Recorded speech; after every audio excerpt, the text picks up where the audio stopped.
Every beginner uses functions like print, len, and list on their first day of coding without ever having to import them. This video explores where these names actually come from, why they are always available, and the most common way beginners accidentally break them. A namespace is simply a lookup table, like a dictionary, that maps names to objects.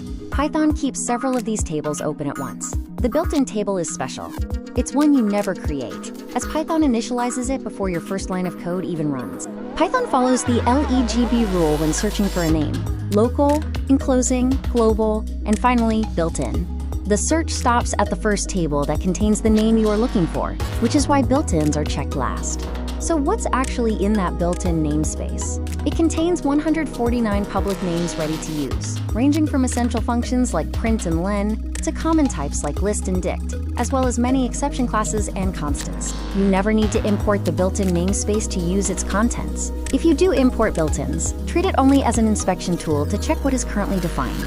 Also, avoid using the quote __ built-ins __ variable, as it is an internal detail that behaves inconsistently. The trap is assigning a value to a built-in name in your own code. Because Python looks at your scopes first, your variable will shadow the built-in, making it invisible. The error only happens later when you try to use the original function. Common victims of shadowing include names like list, dict, str, and sum. Be careful when naming your files as well.